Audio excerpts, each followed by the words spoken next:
नमस्कार, मैं हूं अंशिता। एक तरफ पीएम मोदी भाषण दे रहे हैं कि मैं जाति की राजनीति नहीं करता, देश से जातिवाद खत्म हो जाएगा वगैरह वगैरह। लेकिन ठीक उसी समय मोदी के बाद सरकार और पार्टी में नंबर 2 की हैसियत रखने वाले एक मंत्री अपनी जाति का ढोल पीटते घूम रहे हैं। उनके मंत्री बात बात पर जाति को बीच में लेकर आ जाते हैं। कोई कहता है कि मैं बनिया हूं, तो कोई कहता है अहीरों का काम तो गाय भैंस चराना होता है। अब मोदी जी, आप ही बताइए कि कैसे इस देश के जातिवाद खत्म होगा? कैसे तो देश विकसित राष्ट्र बनेगा? कैसे तो देश तरक्की करेगा, जब आपके अपने मंत्री ही जातिवाद को बढ़ावा देते हैं, ऊंच नीच करते फिरते हैं? छोटे मोटे नेताओं की तो बात ही क्या करें। जब से मोदी ने न्यूज एजेंसी पीटीआई को दिए इंटरव्यू में जातिवाद के मुद्दे पर बात की है, तभी से ये चर्चा में है। हालांकि ये ही अपने आप में हैरानी वाली बात है कि मोदी ने इंटरव्यू दिया, लेकिन इसे इंटरव्यू की जगह टीवी कैमरे पर भाषण कहना ज्यादा अच्छा होगा, क्योंकि इंटरव्यू का मतलब सवालों के जवाब देना होता है। ये टू वे कम्युनिकेशन होता है। लेकिन हर जगह की तरह इस इंटरव्यू को भी मोदी ने चुनावी भाषण का मंच बना दिया, और इसमें भी वही घिसा पिटा भ्रष्टाचार, जातिवाद का राग अलापा। खैर, यह मुद्दा इंटरव्यू नहीं, बल्कि मोदी का वो दावा है जो उन्होंने किया। दरअसल मोदी ने कहा कि 2047 तक भारत विकसित राष्ट्र होगा, यहां भ्रष्टाचार, जातिवाद, सांप्रदायिकता का कोई स्थान नहीं होगा। अब उनके इस बयान के बाद से लोगों ने सवालों की झड़ी लगा दी। लोग कह रहे हैं, दो समुदायों के बीच झड़प, विवाद जितना आपकी सरकार में हुआ है, उतना अभी तक नहीं हुआ। आपकी सरकार में खास समुदाय डर कर, छिपकर रहने को मजबूर है। मुस्लिम समुदाय को निशाना बनाया जाता है। टोपी और कपड़ों से पहचान करने वाला बयान भी तो आपका और आपकी टोली का ही है, और आप सांप्रदायिकता खत्म करने की बात करते हैं। सिर्फ यही नहीं, सबसे ज्यादा बात हो रही है मोदी के जातिवाद खत्म होने वाले बयान की। तो मोदी के इस बयान पर उन्हें घेरते हुए अब अमित शाह के बयान की चर्चा हो रही है, जो उन्होंने राजस्थान में दिया।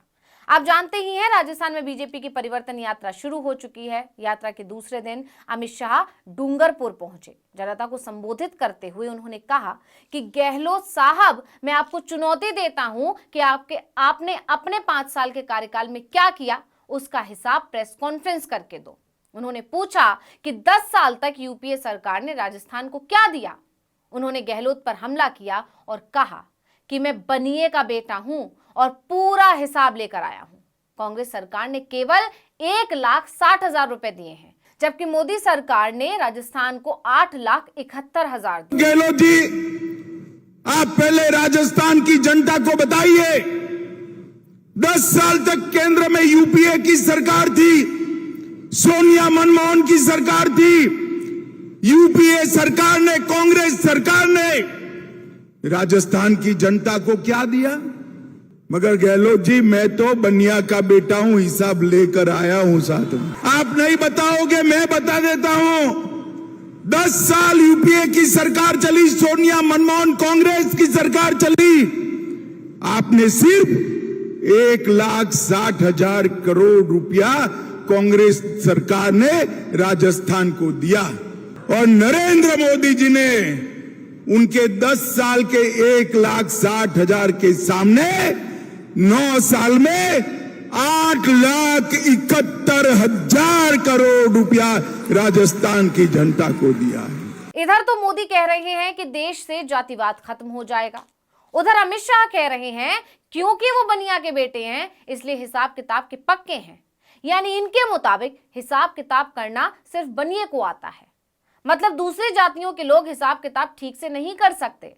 अब मोदी जी, आप ही बताइए, कौन जाति के आधार पर लोगों को बांट रहा है? आप ही के मंत्री तो बांट रहे हैं, और आप कह रहे हैं कि 2047 तक देश से जातिवाद खत्म हो जाएगा। ऐसे कैसे खत्म होगा मोदी जी?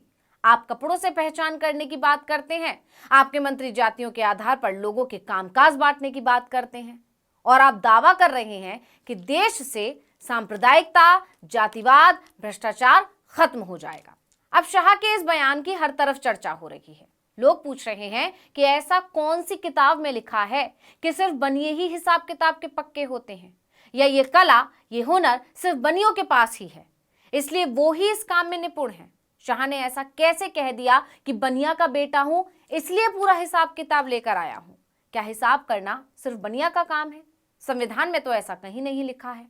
आप कैसे जाति के आधार पर किसी की खासियत गिना सकते हैं? यानी कि शाह के इस बयान ने मोदी की किरकिरी करवा दी है। मोदी जातिवाद खत्म करने की बात कर रहे हैं और शाह जाति का ढोल पीट रहे हैं। सिर्फ शाह ही नहीं, बीजेपी के तमाम नेता जाति के हिसाब से लोगों को उनके काम याद दिलवाने लगते हैं। आपको याद भी होगा, योगी के एक मंत्री ने तो अखिलेश यादव की जाति को लेकर आपत्तिजनक टिप्पणी कर दी थी। ये मामला है अगस्त का, जब यूपी विधानसभा में मानसून सत्र चल रहा था। उस समय यूपी सरकार में कैबिनेट मंत्री और भाजपा के सीनियर नेता लक्ष्मी नारायण चौधरी ने विवादित बयान देते हुए कहा था कि अहीरों का काम ही जानवर पालना था। अखिलेश यादव अपनी असलियत से भटक रहे हैं, वो अपने पैतृक धंधे को ही भूल रहे हैं। लक्ष्मी नारायण के इस बयान ने बीजेपी और उनके नेताओं की मानसिकता बता दी थी। ये चाहते हैं भारत आज भी उसी जातिवाद के दलदल में फंसा रहे जो बाबा साहेब अंबेडकर के संविधान का निर्माण करने से पहले था। ये चाहते हैं कि जाति के आधार पर लोगों का जो बंटवारा हुआ, जो ऊंच नीच का विष मन में बोया गया, नफरत की बेड़ियों में जकड़ा गया, वही गंदगी आज भी जारी रहे। मोदी के मंत्री के बयान तो इसी तरफ इशारा कर रहे हैं, लेकिन मोदी जी बड़े बड़े दावा कर रहे हैं।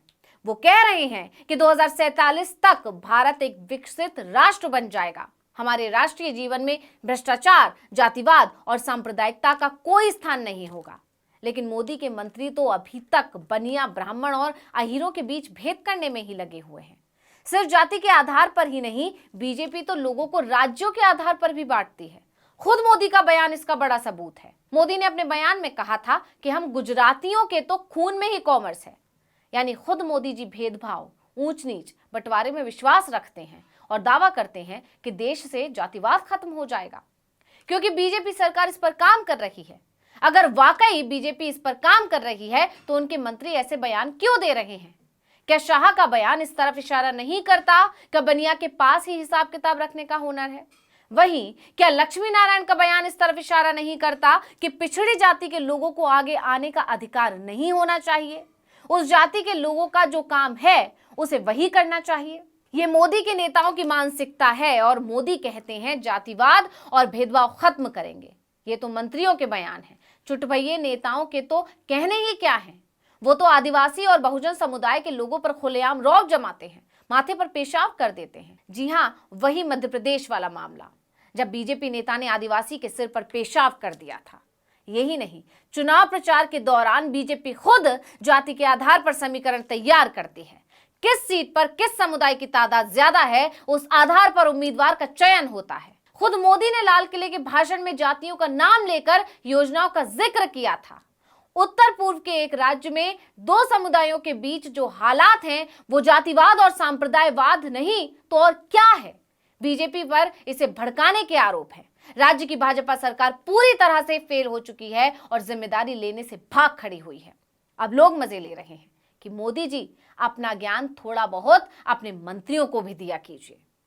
तो इस वीडियो में इतना ही। आपसे अनुरोध है कि यूट्यूब पर हमारे चैनल आर्टिकल 19 इंडिया को सब्सक्राइब कीजिए, फेसबुक पर लाइक कीजिए, कमेंट करके बताइए आपको हमारा ये वीडियो कैसा लगा। आने वाले दिनों में हम और किन मुद्दों पर वीडियो बनाएं ये भी जरूर बताइएगा।